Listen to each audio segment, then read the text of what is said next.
baseball is dead. Rest in peace. I think it was like a few weeks ago that I was like, the American League, super weak. The Yankees, easiest path to the World Series I've ever seen in my life. That they were going to make it to the World Series guaranteed and then get dildoed by any team that they faced in the World Series. It's 3-0 Is that how that Dodgers. played out? I Yeah. don't understand how getting dildoed by a team we called a super team all season long means that the AL I'll is weak. explain. Okay. Well, Good. That's a different- that's a- I'm gonna need you to that's a explain different how argument. That's we a just different argument. overlooked your guarantee of the World Series championship. I didn't guarantee a championship. I guaranteed a pennant. I said I guarantee you the Yankees Yeah. will make it to the World Series. Unfortunately, he's And then- going to be right about this one, Dallas. Yeah, I said I said whoever they play from the National League is going to win. I said they'll get to the World Series, and then whoever they play is going to beat them handedly.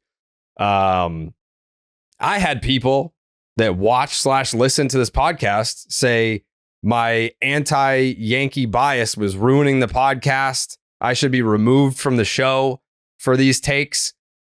I'm going to remove you guys from the comment section. You guys aren't allowed to say shit anymore. You're suspended until further notice because I was right. The Dodgers are up 3-0. The Yankees are lifeless. Outside of an Alex Verdugo 9th inning 2-run home run off of Michael Kopech, they should have gotten shut out. It was 2 outs in the 9th inning. Couldn't have been more right. Jake is actually the most right person on the show. He said the Dodgers were going to sweep. They have a chance to do that tomorrow. It's a bullpen game for LA. But I mean, there's a lot of different layers that we can dig into tonight on the Game 3 reaction pod. Because this thing's fucking over. I mean, as a Red Sox fan, people are like, ooh, don't jinx it. No, it's the done. Yankees can't be the Yankees can't be the other team to come back from being down 3-0. Like, no. They are absolutely cooked. It's over. And they know that it's over.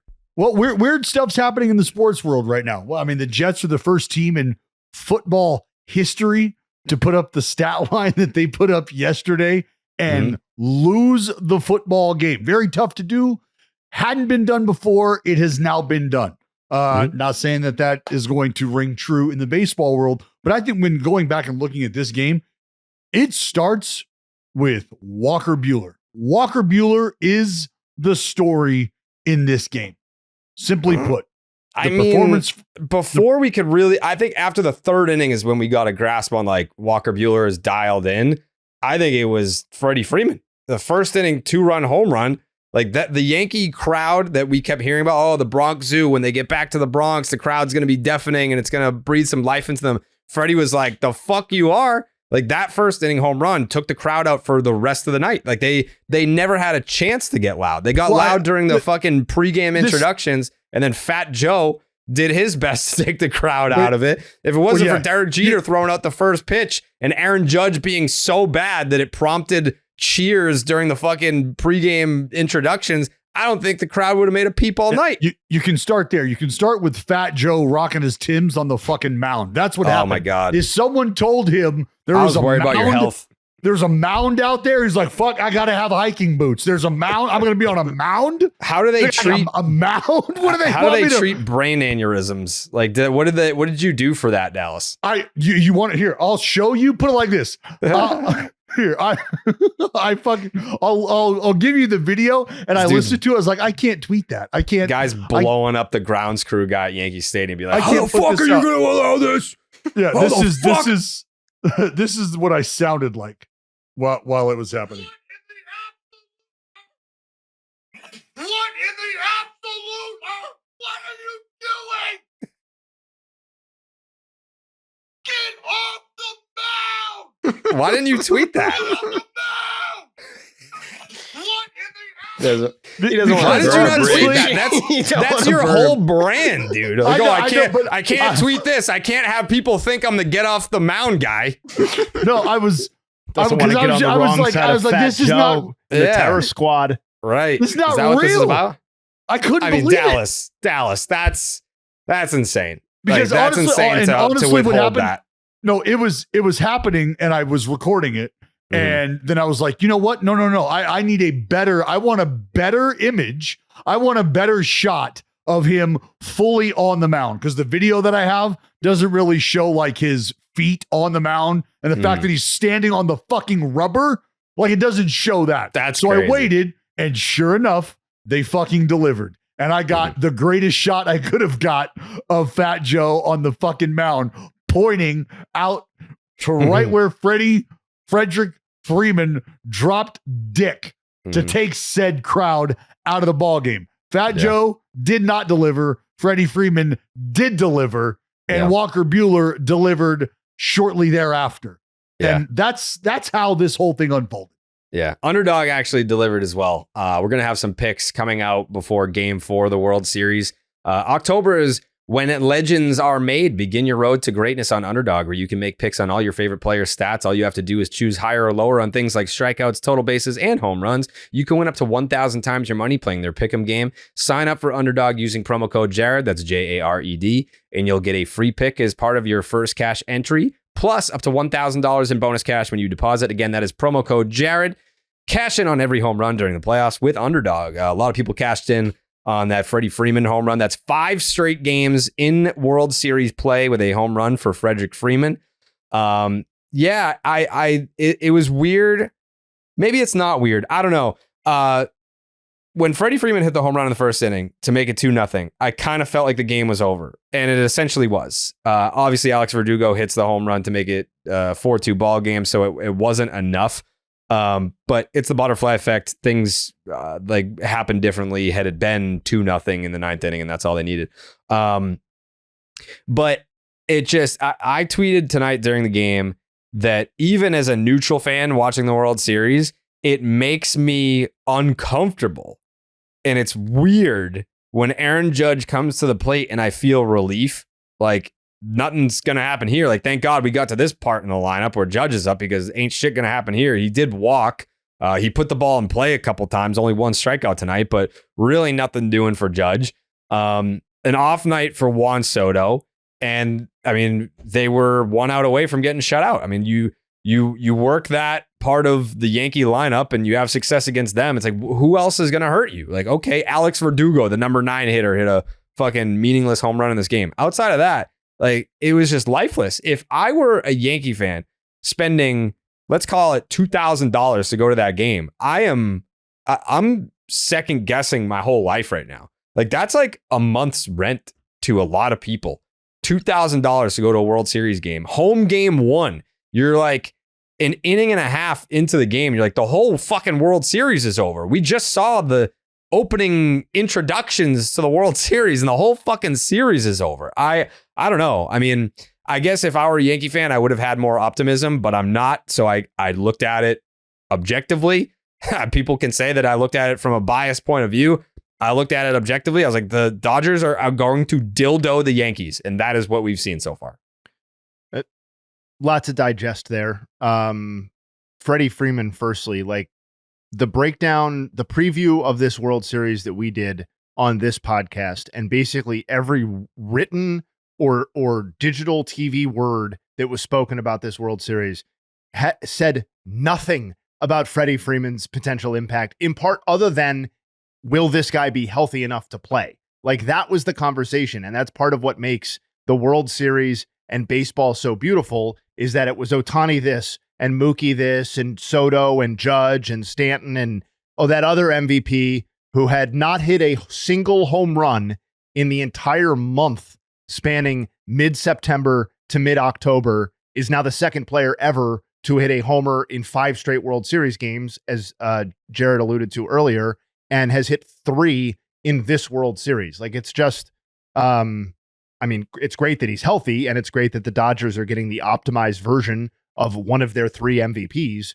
But it's also a reminder that when we're doing these predictions, like, there was no time spent on Freddie Freeman, in part because we didn't know what his health status was going to be. And yeah, so I'm not blaming anybody for not spending the time on it, but it's part of the magic of baseball and the mystery that a guy that had been mostly written off, and when he had been playing, had frankly been objectively really, really ineffective, has been well on his way to a World Series MVP. Well, it's an injury that as soon as we all saw it happen, as soon as we started to really understand what he was going through, we know that if this was at the beginning of the season or in the middle of the season, we're not seeing Freddie until the end of September. Like he's out for a couple months possibly because of what he was dealing with. And for him to miss hours, less than 100 hours of time and find himself right back in the game on that wheel, doing what he was doing. I mean, there's been multiple times he fouled the ball off his foot tonight, off that ankle tonight. He went up and came down on that foot on the bag in the sea. Like there's just been moments where he could have very well, trying to power through this injury, found himself done for the remainder of the postseason. And instead, because he's answered a bell that we just thought, well, there's no way that he's going to, you're just wondering, okay, is he going to be what I think the Dodgers are hoping Shohei Ohtani is right now in this very moment, which is really almost he's running dummy routes, right? He's just a decoy. Like if Ohtani's presence in the lineup can do what it's done and just get them base runners, fantastic. Because now what you have is somebody who in Freddie, albeit wounded, is performing because it's going to go quietly. But if the Dodgers are able to wrap this series up like we believe they will, without having to get back on a plane and come out west, the lack of Ohtani's production that I think we very well may see here over tomorrow and maybe the next day, I think that will all be forgotten and not talked about, much like Freddie Freeman was not talked about because the injury and because you have Freddie doing what he's doing now, kind of like how it was reversed when Freddie was hurt and other guys were going to be the ones carrying the load. Whenever anybody brings up the question going into a World Series or postseason series about do you want to keep the momentum or do you want time off to heal and rest, I'm forever and ever, I'm just going to point to Freddie Freeman 2024 gap between NLCS and World Series, because he had a week off between those two things. And he said in the postgame interview with Buster, the postgame interview tonight, that the biggest difference for him was he healthy or is something else going on? And he said, no, it was my ankle is in much better shape than it was when I was dealing with it a week or two ago. And like, that's the sort of thing that, if the Dodgers don't finish off the Mets or they take longer to finish off the Mets, you never get to see this version of Freddie Freeman play out in this epic World Series fashion. It's just kind of a sliding doors thing. That's, beautiful about sports, I guess. But, one of the all-time great World Series performances. Because again, Jay, it was something that like, we're just like, this dude's not like, damn, they're not going to have Freddie. And not only did we go from them potentially not having Freddie to Freddie doing what he has done, which, I mean, he very well probably leader in the clubhouse for the MVP right now. Not even, yeah. Joseph, what are your thoughts after this Game 3 victory for the Dodgers at Yankee Stadium? It looked good for the Dodgers. They look good. I mean, I was surprised with Walker Buehler. Yeah. To be honest, he shoved dick, as the kids would say. They're saying that? I mean, yeah, some kids say it. Yeah. Some don't curse. Depends on the kid you're talking to. I guess, yeah. You got kids, you'd know. That's true. Sure, some of your kids curse, some of them don't curse. Yeah, they don't curse. They all fell asleep during the World Series. I don't think they've really consumed much of it. They missed a good game. The Dodgers pitchers their starters have been outpitching the Yankees starters by a shit ton. The Yankees, Clark Schmidt did not look good. Wild. I mean, how many guys did he walk? 4, yeah. I'm kind of surprised the Dodgers only scored 4 runs, to be honest. Me too. It felt like they left the bases like they loaded with that when Schmidt was pulled from the game. I mean, this could have been to your point. This could have been over. In the third or fourth inning. They left 7 men on base. They were 2 for 8 with runners in scoring position. And damn it, I wish that would have happened, because I think, and this is where, this is where the luxury of the Dodger bullpen performing the way it has helps Doc, because it's almost like we're talking Dockin right now. Well, I don't know if this is, and this has got to be one of the better examples of how I think he's handled things in terms of bullpen lifting guys, because what removing Walker Buehler from the game at the moment that he did, in the situation that he did, is it gets Walker Buehler out of there with 5 solid under his belt. And it also gives him the confidence that, hey, everything that we talked about you going out there and doing today and sort of taking the training wheels off and just getting back to and just letting it eat. Well, we just saw what that kind of gives us, what that looks like. And that's why I made the comment. That's why I tweeted early in the game, like, this is probably the best I've seen Buehler this year, easily this year, and maybe in a while. And the numbers back that up in terms of his stuff and what it was doing, how it played. But it also now gives them, after securing a 3-0 jump to this series, they're in need of just one more win. Just one more. Should, for whatever reason, they get to a point where they're looking for somebody to have to give them, dare I say, another good opportunity at 15 outs, or Walker Buehler's there. 5 innings, 2 hits, 0 earned runs, walked 2, struck out 5. Walker Buehler set the tone. I mean, that first time through the order, it was like the fastball. The fastball, Jared. Like, you can see the life on the fastball. Yes, he was coming up and in on righties. It wasn't the 97, 98 that we're accustomed to seeing. But after the game, Walker Buehler was saying, he's like, yeah, it's fucking cold out. Hitters don't like to hit fastballs when it's cold out. So I just stuck with old number 1 and waited for them to do something with it, and they didn't. Why do you think I checked the weather all week, dude? Mm-hmm. I loved pitching in cold weather, and I was nowhere near the arm talent that Walker Buehler is. Not even in the same conversation. And you can still, like, it works for a guy like me. I couldn't imagine what it would be like to have 94, 96 with the kind of life and the kind of fuck you behind it that he's working with. And you start to see it come out the way it was. And that's the thing is, I forget who he, was it Volpe? I think it was Volpe. It was like 95, just exploded outer third. And you just watched it explode through the zone. And I was just like, this is toast. This is a done deal. Yeah, I'm glad I kept this tweet in the holster, because it ended up being a tough take towards the end of the game. But I was about to give credit to the home plate umpire. He looked pretty good for like the first few innings there, where he was there was some generous.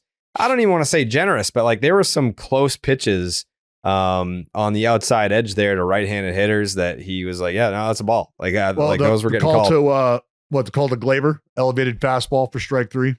That one was tough. That one was tough. Yeah, I mean, it didn't come back to bite anybody, but like that play at the plate where it looked like Gavin Lux got his hand underneath, but it was also kind of like blocking the plate. What'd you guys have? Did you have the hand underneath? I think there was an angle from, like, if you're standing on the mound looking towards the plate, that it looked like he may have got, like, that was the only angle where I was like, but I came away for it being like, that's not enough to overturn. Like, it wasn't like, you see from the side, you can see his hand, like he's hit the ground kind of like a foot does. Like when you go foot first to home plate and you're trying to keep your foot down, because when you hit, your foot's going to bounce and then come up. And it's in this moment when your foot bounces and comes up that you see guys really try to keep that foot like down. Can you keep it down? And his hand did the same thing. He hit the ground and he went down. And then as he started to get to the leg, that hand popped back up. And you could see from the shot you were talking about, Jared, from like center field, you could see his finger just like jam right in to the shin guard. Also, what did it for me was Gavin Lux's body language. Like, he didn't seem all that upset about the call. No, because he knew right away. And like as a runner, like straight up, it's a business decision. And he kept his fingers straight, and he was searching for the dish if he could have got there, but because his hand popped up, he just wasn't at the right angle. But he had his fingers still out. A lot of times you'll see guys, when they do that, they'll do it and you'll watch their hand will turn, and their hand will turn and start to brace, because they're like, I'm not losing I'm not going to stove a finger here and be down for 2 weeks. That shit ain't happening. And they make a choice. And sure, to his credit, Lux was, he's fucking trying to read Braille on home plate. Like fucking give me something. Yeah, that wasn't the only runner to get thrown out at home plate, by the way. What the fuck are we doing? Yeah, I mean, I get it, but I don't. I get it, but I don't. No, time out. This is you don't get to get it. No, I mean, like the Yankees are desperate for runs, a spark. I mean, all right, so put it this way. Let me break it down. Sure. It's Giancarlo Stanton, and one of the slowest runners on planet Earth. And when you look at the still shot, you have Teoscar Hernandez, ball is in the glove. Stanton has not yet touched third base. That makes it a bad send. It was a bad send. However, it was a close play. Like he made it a close play. And it took a perfect throw to get him. It makes it a worse sin because they've talked about not wanting to ask this of Stanton. And I get it. In this point, you're thinking they needed the spark. Know what? They were lifeless. If something pops, we've got what, 2 games left? I mean, like, so if he scores there, okay, great. You're still down. You're a genius if he scores there. But you're getting to go. I'm just thinking to myself, oh man. I think it boils down to it took a perfect throw. They got a perfect throw. And even though Teoscar Hernandez fielded the ball before Stanton touched third base, it was still pretty close at home plate. He's out. And then in hindsight, you're like, it's Stanton. How could you send him? He's slow. But I mean, Teoscar Hernandez makes that throw 100 times. I don't know how many times he gets Stanton at the plate. I mean, maybe more than 50%, but like you're playing the odds there, I guess. There's still call it 30% where he's safe? I don't know. Is that worth taking the risk when you're the Yankees and you're desperately in need of runs? I mean, I think there's 2 people that I've watched play baseball that I would send Stanton on in that situation. 2 people that I've watched play baseball in the big leagues that I would send Stanton on. You don't need to bring Johnny Damon and Jacoby Ellsbury into this. Then you know what? 3. Smart. Marcelo Zuna has to be one of them. No. Yeah. No, it doesn't matter. The names aren't important, but that's just the idea. Tough send. It was a tough send, Dallas. It was a tough send. But that's where the Yankees are at right now is they need to send a guy in that situation, a guy that they've told the free world that we just absolutely cannot send to go get an extra 90 feet. This is a guy we've asked not to do that so he can stay in the lineup. We've told him you have the freedom to turn a double into a single if that just means you're healthy. Okay. I thought he ran through a stop sign and then I went back and watched it and it's fucking Windmill City, baby. But that's where I thought for sure that he ran through a stop sign and Stanton was like, fuck it, I'm going. We need this run. And it was just a full send.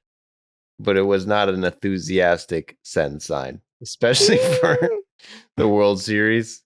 It wasn't not a full send. You could tell when he was waving him over like, fuck. I mean, he sent him and then just stared into the left field corner. He's like I don't want to look. Shit. That's not, I don't think that's going to work. Yeah, we're done. All right. Because, I mean, the clip is crazy where he has the ball before he's on third, but it was a close play. You got to assume that like everyone else in the Yankees is probably safe. Hardest ball that Teoscar Hernandez threw all season. Yeah, that's that World Series adrenaline, baby. You gotta be fired up for these games. At least the Dodgers are. Clark Schmidt. I mean, following up the Carlos Rodon 3 1/3, he goes 2 2/3. Couple of hits. One of them's the Freddie bomb. He walks more batters than he punches out. 4 walks, 3 strikeouts, gives up 3 earnies. Turns it over to fucking poor Mark Leiter Jr., who's just like, why am I on this team? Like, why am I here? They fucking go to Nestor as the third guy out. He hasn't pitched. I mean, obviously he threw the 2 pitches if you want to count that. Hasn't pitched in over a month. Yeah, I mean, I guess you have to give credit to the army of Yankee bullpen arms who were deployed after a shit start by Clark Schmidt for keeping the Yankees in the game. But I mean, it just the at-bats, it's not like they were threatening and came up short, because like that's been like a lot of Yankee in the games where the Yankees are not scoring runs. It's like, well, at least they're like getting guys on base and they're just not getting the big hit, the big knock. There was just not a ton of action on the base pass for the Yankees. There was no frustrating at bat where it was like, man, if only so-and-so came through in the 6th when we had bases loaded or 2nd and 3rd, like that situation never really presented itself. Yeah. And I think we're kind of past the point of, the moral victories of tipping our cap to the bullpen on keeping them in the game. Like, I mean, not anything to do with those people individually, but it's like that. I know your point, but like that just can't be the takeaway in Game 3 of the World Series when you drop the first 2 and you're losing this one. Like that's, yes, they did a fine job, but also like you were down 4-0, like in some of the lowest leverage work that they're going to get in this World Series, like unfortunately for them. And it does nothing to put you in a better position. Like there was nothing advantageous about that at any point in time. There is no positive to take away from that. And that's because of the offense, right? Like I think ultimately when I look back at this World Series, I'm going to think my number one takeaway as it relates to the difference between these two teams, to me, it's going to be the offense. Like I'm sure there's room for difference of opinion there, but it's exactly what we talked about on this podcast before we started, which is that the Yankees offense didn't have the depth of the Dodgers, and outside of Soto, even the 2 other stars on the Yankees offense, Stanton, who was performing very well, and Judge, who was performing poorly and continues to perform poorly, are guys you felt like you could pitch to. And that is precisely how this series has turned out. Well, and I mean, look, man, I think we have to have, you have to start having the conversation about Aaron Judge and his performance in the postseason overall. And it's pertinent because we're talking about the Dodgers and a guy who has been saddled with, or I guess not saddled with, but stuck in, has been the point of a conversation around his legacy and who he is as a player and who he is as just a member of the game in Clayton Kershaw, and where he will reside in the halls and what the narrative around his postseason existence is, what his postseason legacy is. For Aaron Judge to be the regular season performer that he has consistently been, to perform this way or to not perform to this extent is, I mean, it's not just a black eye. It's not just a, man, this is a really tough look. He's hitting under 200 for his career in the postseason. And we know what the struggle has been right now. And I'm having this conversation because I am such a big fan of Clayton Kershaw and because I'm such a big fan of Aaron Judge. And I would love for him, and I guess what I'm asking is, albeit, I mean, this is sort of done and in the bag, but does Aaron Judge have time, and will he be able to turn around the narrative, to turn around what we're talking about when it comes to the postseason and who he is? I'm glad you mentioned that, because I'm not going to defend Judge so much here, but I am going to make a comparison.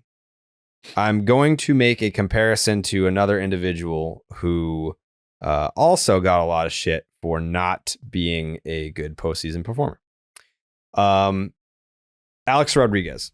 He was known as a postseason bum until 2009 when he went off and the Yankees won the World Series. So I've got some numbers for you, because I think as you're illustrating this, Dallas, that the overall numbers for Aaron Judge in the postseason are very bad. They are. But his first 16 postseason games, he had an OPS over 1,000. Batting average wasn't anything to write home about. 267, but the on base was 380. The slug was 683. The OPS was 1064. So that was his first 16 postseason games. Alex Rodriguez, his first 19 postseason games. So this goes up to, it's actually very funny that both of these individuals are known Yankees and cursed by the Boston Red Sox. So Aaron Judge begins to suck in the postseason after the boombox incident in 2018. So his first 16 playoff games take him through game 2 of the division series against the Red Sox, a game in which he homered in, his third straight postseason game with a home run, his fourth postseason home run in 5 games dating back to 2017. So this is a dude that's done it. But since he went by the Red Sox clubhouse with the boombox playing New York, New York, he has sucked. A-Rod, his first 19 postseason games, 17 of them starts. So about the same. We're talking 78 plate appearances and 71 plate appearances for Judge. It's 78. And A-Rod in the playoffs up until game 4 of the ALCS against the Red Sox, the Dave Roberts stolen base game, his entire postseason career until the Roberts stolen base game, 361 batting average, 403 on base, a 611 slug, a 1014 OPS. And then from there, he was like, this guy fucking sucks in the playoffs. He's the biggest bum in October. So there's the point being, long-winded explanation, is that both of these guys started off their playoff careers with 70 some odd plate appearances in the playoffs with an OPS over 1,000. Then they sucked for a long time in the playoffs. And then it became a narrative. You're getting paid. You're the highest paid player on the New York Yankees. You've never won a ring. And you're the reason why. You're the like A-Rod's not necessarily the face of the Yankees at that time. Jeter was. But he was certainly the MVP guy. He was the highest paid player on the team. And he's the guy that everyone looks to like, hey, if this guy is the same guy that he was in the regular season, how do we not win a World Series in the Bronx? So very comparative.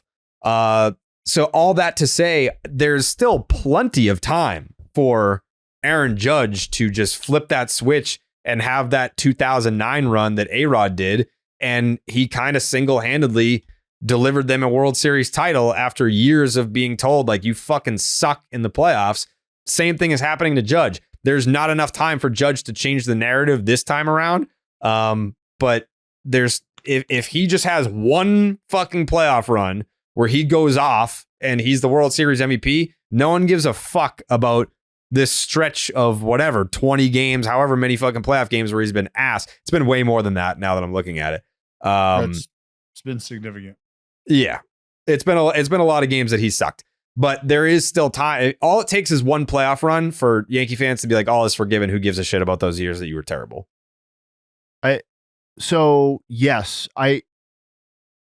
My theory on this is that I like to use postseason performance in a way that it enhances a player's prestige and resume. And if they somehow end their careers with a crappy postseason record, I'm not necessarily going to take that away from the rest of their career. Like, Jeter is a greater player because of his postseason success. But we're at a point, like, the distinction I'll draw with A-Rod and Judge is that I do feel like the depths of Aaron Judge's struggles are reaching a point that A-Rod's never reached. I don't know if your numbers back that up or not, but I would say the current stretch that Aaron Judge is on is uglier than anything A-Rod endured. And secondly, and longer. And secondly, you touched on, I think, the most important point. A-Rod was never the face of the Yankees, nor was he. He wanted to be, but he wasn't. No. And in turn, he was really never the face of baseball. And while I think it's kind of a co-face with Shohei Ohtani and Aaron Judge, those are obviously the faces of baseball, and he is the face of the New York Yankees. And he's failing, and I'm not rooting for it. He is failing at a time where his regular season performance is at its absolute peak. So the gap you have between these two things couldn't possibly be more stark in terms of narrative building and just objective statistics. Like, we're talking about a guy who put up the greatest offensive season by a right-handed batter since the late 1800s. Okay. Yeah. Like, that's just what this season was. Yeah. And his postseason it's not he's scuffling through it. It's not disappointing relative to regular season performance like maybe Shohei's is. He's relative the worst to player his 50 in the postseason. Yeah, he is performing at a level that I have the same feeling that you had when we started this podcast. I feel a little uncomfortable watching Aaron Judge. You said you feel comfortable. I feel uncomfortable. No, I said I feel uncomfortable. Oh, I feel uncomfortable because he feels so incredibly pitchable right now that I think he's not instill. I don't do the fear stuff. There's no way he's instilling any fear in the pitchers that he's facing right now. They They're have to be walking going guys at to him get to him with an enormous amount of confidence. And that sucks, man, because I just saw him put up the season that he did and the season that he did 2 years ago. And now the conversation around Aaron Judge, once we get to next season, is going to be this. It's going to be, I don't care what this guy does until we get to the postseason. And I hate that shit. I hate it because I want to enjoy what I'm seeing during the regular season. And regular season statistics and accomplishments matter. We pay attention over 162. But every time he does something now, whether it's reset the home run record or do a new cool thing that he's never done before, there is going to be a significant percentage of people in the media and fans that are going to respond to that and say, I don't care until it happens in October. And even if it happens in October, I don't care until it happens in the World Series. And I think that is totally fair, because from some people it is fair. Yes. Because the narratives and the legacies deliver on such a level that when you deserve them, I mean, you are pedestalized permanently. You're a baseball god. So on the flip side of that is, okay, and I mean, it's been talked about, okay, so you hit the 6 most homers in the American League. You did this and that, and that was being celebrated. And okay, to what extent? To what did that look like at the end? At the end, what did we get? We got a really good regular season, and then we got this guy that we were told was going to be this hero, fell extremely short. To your point, you got the best performer in the regular season and the worst performer in the postseason, and those are the same dude.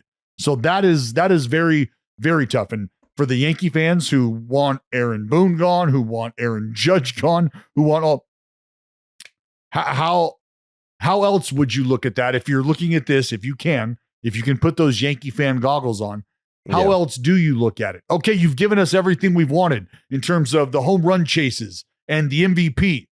You know what we want as a Yankee fan base. You know what we're after. So if that means you don't do dick for 162 games, but are somehow eligible for the postseason roster, and you carry us through October, all's forgiven. All is good. Get us the ring and let it be because of you.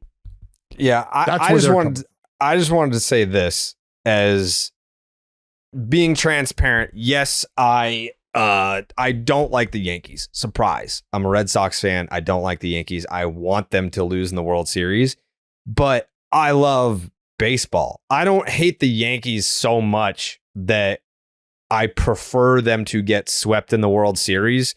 I always go back to the 2017 World Series, which I get it, whatever, the Astros were cheating.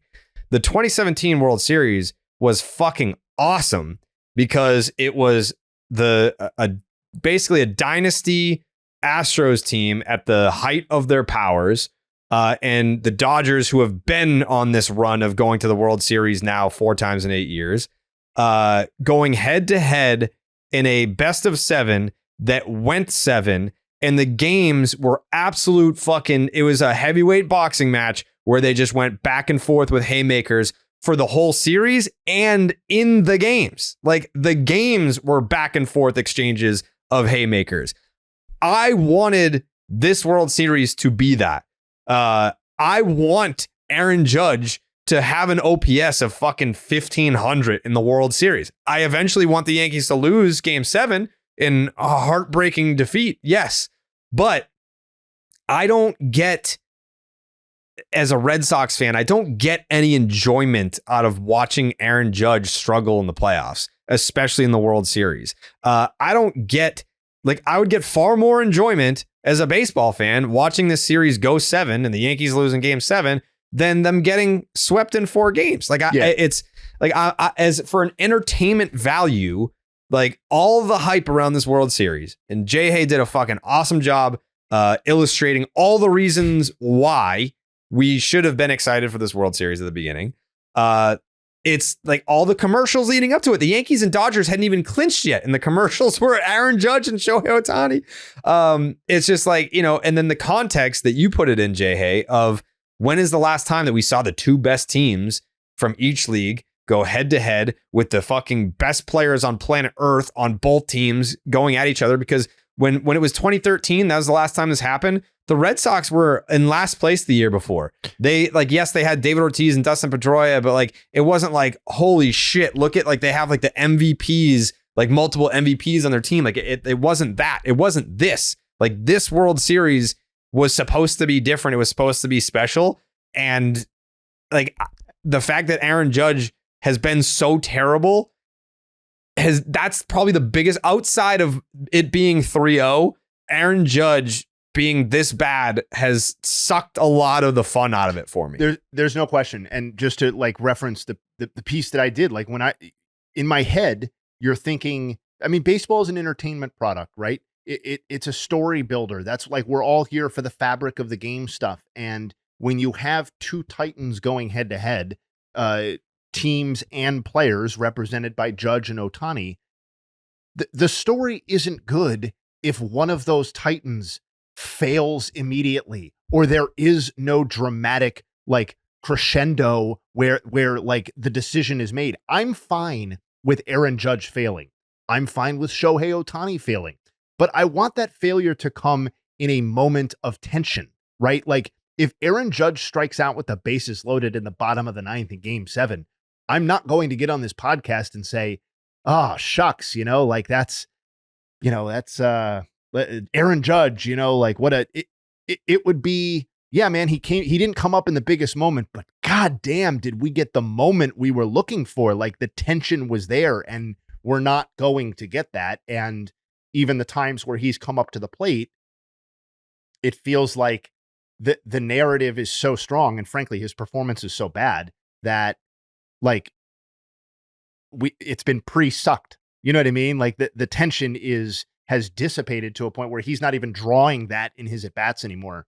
And Juan Soto by himself just objectively is not enough to make that a compelling thing. It is kind of a shame. But, like I'm sure Dodgers fans are super happy. And God bless them, but like this is inevitably a letdown from what it could have been. And like forget the best matchup ever stuff. Like nobody wants to go through a 4-0 World Series. It doesn't matter who the participants are.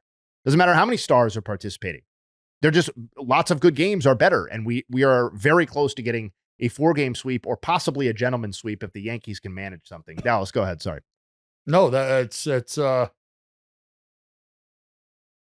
I'll enjoy a 4-game sweep simply because of the overall arching approach from the majority of Yankee fans and just the behavior that we've seen this series. And I'm sure you guys talked about it, obviously, with Shohei going down and their reaction to that. Like I just like I would love for a more competitive series, but tomorrow when the Yankees get swept, I will have a smile on my face. Sure. I already have the tweet drafted. I'm not going to be disappointed. I am genuinely going to go, you know what, man? That was supposed to be a lot more exciting than it was, but let's not act like the Yankees getting absolutely bitch slapped after telling the free world that it was a fucking done deal. That was their response to, oh, the easiest path? Is that what everybody's saying? Well, it's because we're that fucking good. And why is it going to change in the World Series? Blah, blah, blah. Oh, okay. Well, I mean, that's not the case. Things are very different. So I will enjoy having watched Freddie Freeman. Just, I don't know how he's able to stand in the batter's box and keep his balance. He's got to spread his legs so fucking far apart to straddle his own nutsack. What a display from Freddie Freeman, who will win the World Series MVP. Like we get to see that. We get to see a Walker Buehler in Game 4 and still win the MVP. What's that? He can go 0 in Game 4 and still win the MVP. Yeah, I mean we're watching Walker Buehler, and I'm so glad that, and that's why I when I tweeted the thread was like, hey, do we want to wait for postgame sound? Because I wanted to hear what Walker Buehler said, just based on what I saw early, and I love to hear him talk about. And Poppy, bless him, said it couple different ways, that he was really excited about the approach and the tenacity of Walker Buehler, the competitive streak on the mound, even though Poppy identified that it wasn't 100 miles an hour, it was still, you could still feel the ferocity within the approach of Walker Buehler. And for him to talk about how this point in time, not only in the season, his career, his mindset, what he wanted to do, and how being in this moment just sort of freed him up to attack. Like, those are the things that I will take away from this postseason when it comes to the Dodgers. Do you want to read my tweet for tomorrow? Did you send it? I didn't say it's in my drafts. I have to wait for them to lose first. Aaron Judge couldn't do it on his own, so the Yankees traded for Giancarlo Stanton. They couldn't get it done, so they made Garrett Cole the highest paid pitcher in baseball. They couldn't get it done, so they traded for Juan Soto. All that to just get swept in the World Series. Well, a lot of good memories on the way there. I'm sure the fans can be happy. Like, they had a lot of good moments, Yeah, I mean, I can say with a great deal of confidence, this is one fan base that's not going to view it that way. I mean, they basically have all day or the next couple days, if it goes that far, to like process the fact that it's fucking over. Like, I saw things like drop Judge to 6th. Yeah, what did Hubs tweet? Hubs had the Randy dumbest Levine tweet on the mound. I saw some wild stuff. Yeah, it could be a wake up call. Drop him in the order, or let him bat lead off. Oswaldo at third. Put Wells on the injured list for Ben Rice and put him at catcher, Dominguez in left, and move Judge down to 6th. I have to say, I don't think I could think of a single worse move than moving Aaron Judge down to 6th, other than possibly not playing Juan Soto. Empire's back, baby! That was mean. Moving Judge almost feels like it would be the equivalent to not starting Judge. Well, they did that to A-Rod. They did that to A-Rod in the playoffs. Remember? I'm not against even Detroit. Kidding. If I was Aaron Judge and they moved me to 6th, I would enter the offseason and I would say trade my ass. I'm fucking out of here. I mean, I'm going to the Dodgers. Joe Girardi did that to A-Rod in the playoffs in 2006 against the Tigers. A-Rod is a pud. Okay, I don't really whatever. MVP, multi-MVP player who's getting paid the most on the Yankees got moved down to 6th or 7th in the playoffs. It happened. And I wonder what I would have said about it in 2009. I probably would have called Joe Girardi pretty silly. But I think, nobody disagrees with me here that moving Aaron Judge down to 6th would be colossally stupid, right? I would say it probably wouldn't matter, Jay. Well, no, it's not going to matter in terms of the game outcome. That's not what I'm talking about. I'm saying why are you alienating your best player and the only one who's currently under contract? Whatever reason you think it would be doing, it would be an exercise in futility. It would just no. That's why Hubs isn't the manager, Yeah, no, I don't think that's gonna probably not a candidate in the future. No, next year. Some are saying. Not me, but people. Plenty of great seats available for the World Series Game 4. Prices are coming way down. Plummeting. You can get a great deal on Game Time.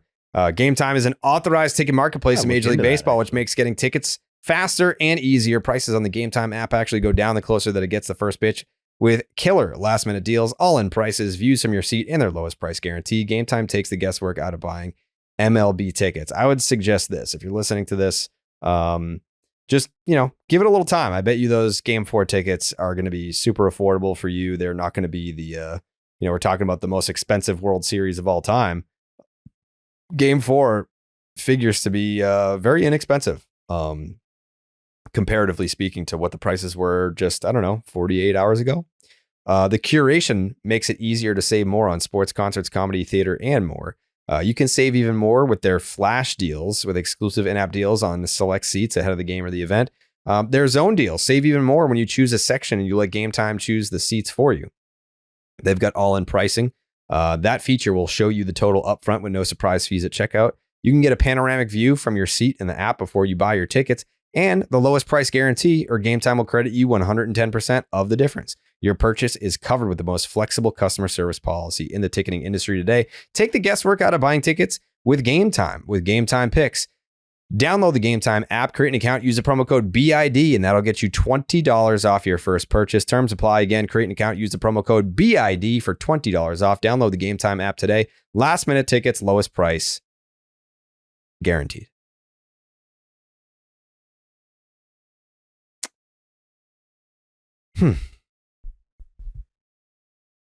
So, question for you guys. If the Yankees win game 4, is there any part of you that's like, Or is it just like you're delaying the inevitable? None.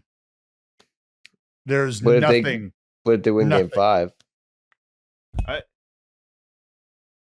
I would say yes to your question if they win game 4, because that presumably means Garrett Cole's on the mound for game 5. And I would feel good about them in game 5. Mm-hmm. So then you're starting in your head to think, okay, now we're talking 3-2, right? Then I feel like it's kind of anybody's ball game.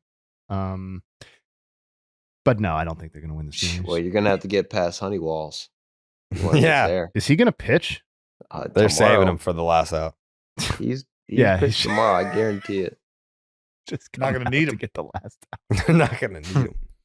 Yeah. Secret weapon stays in the holster until they need him. And That would be far they so haven't needed him. embarrassing if the series was so lopsided that they didn't even need to bust out Brent Honeywell. Yeah. That's where we're at right now. That's They haven't even had to use their guy. I think the only way that I would, even if the Yankees win game 4, to me, they almost have to win convincingly to give me some sort of semblance of hope. Like, they're not going to come back and win the series.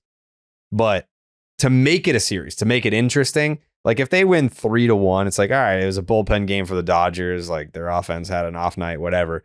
But if the Yankees win 11-2 in game 4, then it's like, all right, like that's some fight. Like they're tired of getting dogged by their own fans and the media and everyone saying what a bunch of bums. And I know it's not the same for Soto because he just got there, but 2020, they missed the playoffs last year. And then the year before they got swept in the ALCS. So it's like, are we going to get swept again? Like, is this really how we're going to go out? So I don't know. I think it's not just about winning. I think it's about how they win tomorrow. To me, that would be the indicator of things moving forward. I don't know. Yeah, I don't feel that there's anything about the vibe right now that I'm getting from the New York Yankees that says that they would feel confident after winning one game, that they're that much closer to an even playing field. It feels like winning one game. But to Jay's point, though, like Cole in game 5, now you're talking at least getting it back to LA, maybe. How'd that first game for Cole work out? I agree with you. I agree. They win that one, But it wasn't Cole's fault. Wasn't his fault. No. He just got beat by a better team. I don't know that he got beat, though. No, His team they just got got beat. beat by Yeah, a they better did. team. Yeah, they did. But I with don't know. their best opportunity to win the game. Yep. Yeah, it's a shame. Jake, how do you feel about this? You fucking torn up inside tonight? I mean, just don't let us win tonight, man, because we got Cole game 5, Rodon game 6, and obviously game 7. Anything can happen. So Anything can happen. just got to go out there and see how it plays out. You got to play the games. There's, to my knowledge, Jay, hey, I know that you're the stats guy. There's never been a forfeit in World Series history when a team went up 3-0. Like they just didn't come back for the 4th game? Yeah, they just said, like, we're not playing. Correct. Okay. So you still got to play the games. Still got to play the games. The precedent is set. There will be a game on Tuesday night. So we'll see what happens. Just don't drag it out. Just Listen. put them down early. Trying to explain the concept of a best of 7 series to D-Train, like, no, it's not. They don't automatically play 7 games. It's that the one team has to win 4. Like, trying to figure out this weekend's plans, like Friday, Saturday, being like, can we go out to dinner this weekend? Like, I don't know. I don't know if we can go out to dinner. I don't know. We haven't been on a date in 2 months. I understand that it's called October. It's the playoffs. I get it. So first one to 4 wins. Whoever wins First one to 4 games first. That's it. I mean, trust me, I've said that about 4 or 5 times, just trying to explain how a best of 7 works. That doesn't mean that they play all 7, but they could play all 7. So don't know. So yeah, it's definitely the Dodgers. Why don't you start with just a friendly bout of rock, paper, scissors, and let's start with like best of 3. Yeah. Yeah. So, might have plans this weekend, might not. Might be watching baseball, might not be. I don't know. We'll see. Part of me hopes I'm watching baseball, but I think I don't know that we're getting to this weekend still playing baseball. I don't think And that's not because I don't want to go on the date. I would like to go on the date. I'm going to miss baseball. That's all. Well, it was a good year. It was a good run. Oh, Good yeah. effort by the Yankees. Mm, They tried. they were there. They got showed dressed. up for the 4th game. They were in full uni the day before game 1, turtlenecks and all. They were there. Yeah. Hey, was that like who was the team that was it the Mets? Wasn't it the Mets that was celebrating, that was in spring training? Yes. They were yeah. fucking celebrating the walk-off? Like how to celebrate the dog pile? No, it wasn't a walk-off. They were practicing the final out of the World Series. Yeah, the final out of the World Series. Yeah. Jay, Yeah, your the mic's not Yankees. on. It was like their vision board. Yeah. I remember tweeting about that, Manifest or and whatever. Mets fans like corrected me. They were like, "Oh, like every team does this, or like we do that every year." I don't know. I forget. Like they were getting very defensive about it, but yeah, the Mets did like a drill where they like practiced like what it would be like to win the World Series or something. If Bill the Mets are Lawrence is doing that already- every year, they should stop doing it because they're not winning the World Series with that method. So Yeah. I mean, let me ask you this question, Justin Havens. Fact or fiction? Actually, you know what? We fucking already know the answer to that. It was a dumb question. Never mind. Okay. I was going to say the Mets put up a better fight against the Dodgers in the World Series. Like it's called the NLCS, dumbass. They made it to game 6. Yeah, currently, yes. Yeah. Mhm.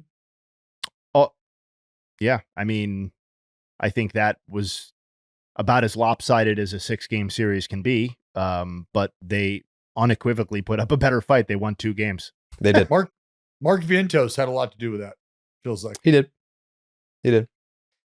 Jake, I believe the statistic is the Yankees in this World Series have lost as many games as the Red Sox have in all 4 of their World Series. It's got to be more, right?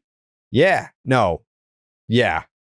Yes. They've, in the Red Sox 4 World Series title runs, 04, 07, 13, and 18, the Red Sox lost total as many games as the Yankees have already lost in this World Series. Yeah, that feels right. Yeah. They swept in 04 and 07. They went to 6 games in 13, and it was a gentleman's sweep. Really, they won that World Series 5 games to nothing, if you want to be technical, in 18. Thanks, Ian Kinsler. But yeah. Joe, how you feeling right now, buddy? Feel sad because the Yankees and the series seems like it's over, as Dallas said. I mean, what an escape from danger for young Joseph here, who picked the Yankees to win the World Series and then slid out from under that pick and went with the Dodgers right before game 1 started. I'm going to give it to him. A pitch had not been thrown yet in the World Series. He switched to the Dodgers. I think I'm going to switch too. I'll let you do that. Yeah, I think I might as It's well. a perfect time. I don't to know what switch. we're going to, I don't know whoever wants to worry about the graphic. I mean, I guess go ahead, but yeah, I'm going to switch to the Dodgers. I just, I mean, for Pete's sake, it's Yeah, I know. I get it. I get it, Garrett. I get it.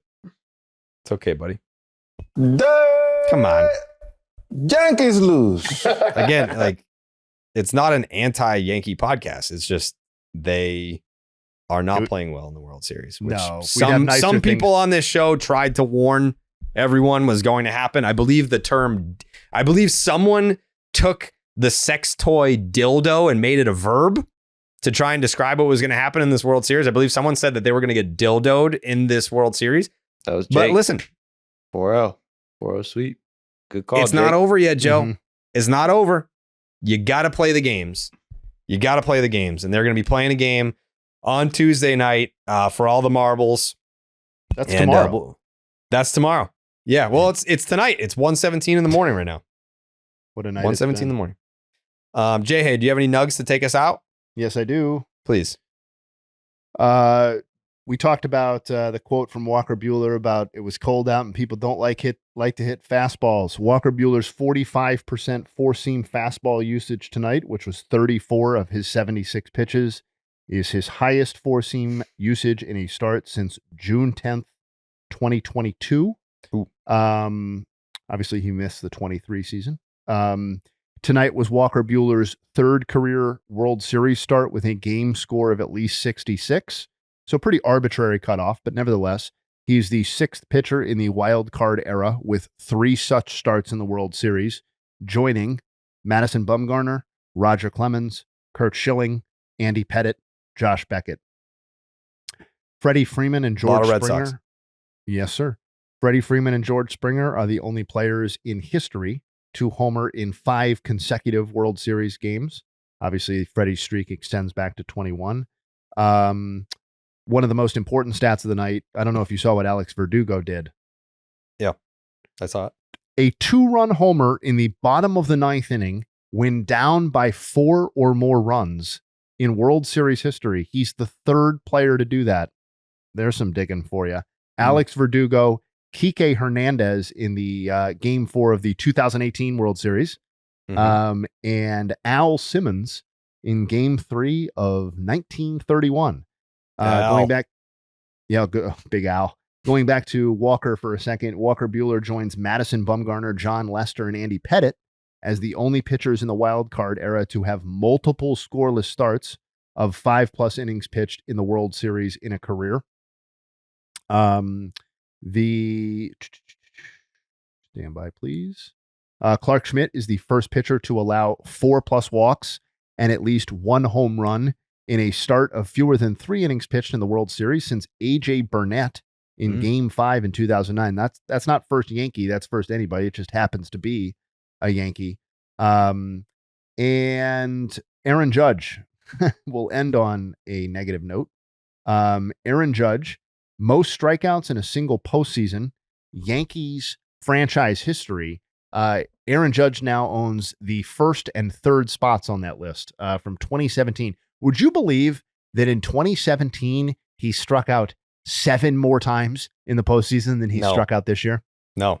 He just happened to hit more homers and do other things, but he struck out a lot that year too.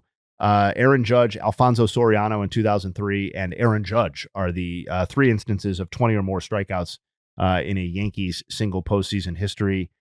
Following up on that, Aaron Judge is the 5th player ever to have 20 or more strikeouts in multiple postseasons, joining Max Muncy, Cody Bellinger, Mike Napoli, and Evan Longoria. And finally, there have been 53 players in Major League Baseball history to have received 250 or more plate appearances in the postseason in their careers. 53. 2 of those 53 have a batting average below 200. Those people are Reggie Sanders and Aaron Judge. Wow. And those are the numbers. Sorry, So we're- Aaron. So we're not even talking about the worst hitter in the postseason this year. We're talking about maybe the worst postseason hitter of all time. Imagine Aaron was listening to this podcast, made it all the way to the end. It's like, I really like these guys. I'm going to wait all the way to the end. Help with the audience retention time, just because I like these guys. You just burn That the ball's bridge. high. It is far. It is gone. It's a Judgian blast. All rise. Here comes the judge. Think we'll ever Jared. hear that again? Jared, did you hear him tonight? Yes, I did. Oh, gosh. Yeah. For anyone that missed it, I'll pull it up. But you know what? I mean, John Sterling's a legend, man. He's fucking 100 years old. Like there's I'm not even making fun of him. It's just it's an example of how bad these people are down. they want it so bad. And the breaking ball. There it goes. Deep left center field. And Teoscar is there to make the catch. Oh, did I? Deep left center field. Dude, that it was was like like 50 40 feet in front of the warning track. There it is. There it goes. Well, That was like a lot of people got fooled on that one. I got that fooled, was man. well clear of the warning track. That wasn't even fucking close. Yeah. But if you were in the park, if you were in the park, Put it this way, if that ball was not fielded, if there was no one standing in left field, it would have 9-hopped to the wall. Dude, I feel like it looked a lot like some of those BP things you were taking it when you went out for the draft. Yeah, those Remember- weren't over the fence, though. Yeah. They were hit hard. Yeah, I feel like they had a similar trajectory. Did you hit them over the fence? The fuck What are you about laughing at, Dallas? You suck, dude. You can't even fucking... No, wait. This past lost in the year, home there run was the derby. video that got posted. Yeah, I was fucking smashing balls. Oh, And it was posted by Jared, and you're questioning for whatever You think reason. I doctored the video? No. I must have just misremembered the video a little bit. Maybe They I were didn't follow rockets, the but flight I'm of the a ball. line drive hitter. I'm not a that guy. lot of hard ground balls, low. Oh, No. no, we're I not thought gonna it was do like that. Edgar Martinez gap. No, I was drives. That's what confused I at thought they first. were. I thought he Yeah. was sending us video of like a fucking guy working on his fungo skills. Like, what sweet ground ball highlight, dude. It was awesome. Swung on, there it goes. Deep left center. That ball is high. It is far. It is gone. But caught. But caught. Yeah, but There it goes. Deep left. It is high. It is far. It is gone. Out of the ballpark. A Stantonian home run. wait. Now, what did I do wrong? What did I see wrong? He's at first base. That fucking guy's blind. He's in Yeah. first base. To Joey's point, John Sterling made it to the end of the podcast and was thinking he liked these guys, and then he just gets sideswiped here. Yeah. That's terrible. That's terrible. He's a good man. could be his last game in Yankee Stadium tomorrow. I think the Yanks do it for him. Yeah, I think so too, Joe. I think so too. That was gonna be my final question. Quick prediction. Do the Back Dodgers against get the it done wall. in 4? We already know Jake's answer. Do the Dodgers get it done in 4, or does this series live on? Jay? Yeah, I mean, as a man who picked the Dodgers, Yeah. been riding that for quite a while now. Mhm. Yeah. No, I really like. It's bullpen against heel. Did we? Mhm. Is bullpen confirmed? Mhm. Yeah, I really like the Dodgers' chances in this game. I don't like Luis Heel against this team right now. With the sort of layoff that he's working on, I'm going to take the Dodgers 8-1. Wow. Beat down. Dallas, is this thing over in 4? Dodgers handily. Okay. Joseph, is this thing over in 4? No, I think the Yankees do it for John. Get one tomorrow. Yep. That's what they're thinking. Honeywell. Mhm. And they eventually take it to 7. The Dodgers get in 7. Okay. That's the prophecy foretold, baby. Yeah. It's happened before. Happened in 2020. Dallas, you got any final thoughts? No. Okay. Joseph? It's kind of crazy. Went this whole podcast. We didn't even mention Shohei. But that was just. I mean, we talked about the injury last night, but he didn't look right. He's in No, there. what- You got to give him credit for getting in there, but he didn't look right on Oh, the yeah. swings. All the Shit's little frozen. thing, like him holding his collar, the swings, Mm-hmm. like it just I don't all know. those micro tears he's feeling every time he gets to full extension. Also, didn't Belly get surgery? He did, because I fucking saw him right after. Yeah, he got surgery. When was that? That must have been the off season going into 2021. That was, I think, when I was in Arizona. And don't look at his stats since then. Shohei could be cooked. Baby. Dang, bro. That's a small chance. Yeah, not to alarm anybody, but I'm pretty sure Bellinger, like they compared it to the Bellinger shoulder pop. It is in true. They 2020. keep comparing it to Bellinger, and then you look at Bellinger's stats immediately after that injury. You're like, oh, wait. And he also, needed surgery. And then for it. everyone's acting like, oh, it's not a big deal. Bellinger did it. But hold on. It was Bellinger's right shoulder. I mean, a shoulder's a shoulder to me. Nope. Very different. Very, very, very, very different. Think Tatis. Tatis was his left shoulder, right-handed hitter. extension. Left-handed hitter, left shoulder. It's not the one-arm finish extension, but it's the backside. So it's the rear, it's the posterior capsule, the posterior deltoid.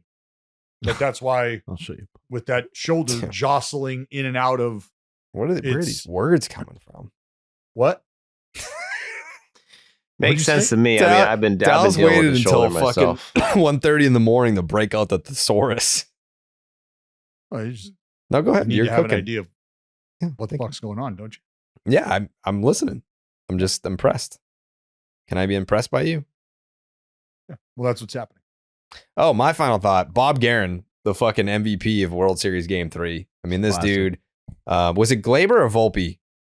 Volpe? Volpe struck out, threw the bat into the Dodger dugout, and Bob Guerin, like the fucking hero he is, caught the bat, preventing any injury for anyone in the Dodgers dugout, risked his own life. I mean, like, that's just the kind of guy that he is. Like, he'll put his life on the line for his guys. That's why the Dodgers players love him so much, and they would go to bat for him. And if Dave Roberts ever got fired, they would want Bob Guerin to take over as their manager because he's a leader of men. But he caught Volpe's bat midair, protected everyone in the dugout. So shout out to Bob Guerin. Have we gotten confirmation that Anthony Volpe is the first person to try to take Bob Guerin's life since Dallas Braden?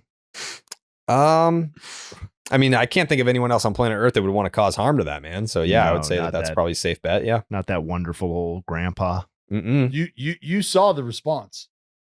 You saw that somebody said if what you're accusing Dallas of would have never happened, then this butterfly effect that took place tonight would have never happened, which means you should be thanking Dallas for whatever it is you're accusing. I disagree. I think the FBI should take a look at your text messages and Anthony Volpe's text messages and see what sort of communications have been going on there. Look at the fucking Venmo transaction history between Dallas Braden and Anthony Volpe. That's where you're going to find some damning evidence. Hey, buddy, this World Series is shot, but you could still do me a favor.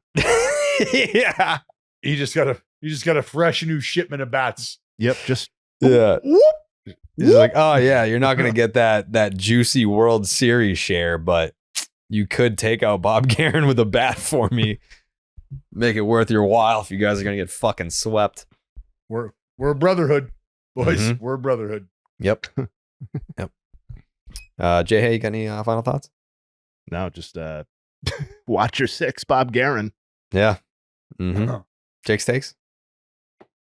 3 down, 1 to go. Let's go play some ball. Let's go play some ball, buddy. All right. We'll be back after game 4, win or lose. And hope you guys have been enjoying the daily podcasts after every single World Series game. Actually, we did some discussing amongst each other about doing this next year, but for like all the games or like most of the games. Like at least when it gets to like the LCS that we would do them after the games. People seem to be liking the daily version of Baseball is Dead. So we appreciate you guys keeping up with us. I know that it's a commitment to stay on point with a podcast that's daily, especially during the playoffs. You guys are consuming a lot of baseball, hours worth of baseball, and then consuming even more content wise. So we know that there are a lot of options out there. So we thank you guys for choosing us. So we will be back after game 4 of the World Series. Could it be the end for the New York Yankees? Don't know. We'll find out tomorrow night. I just, I mean, for Pete's sake, it's. Wow.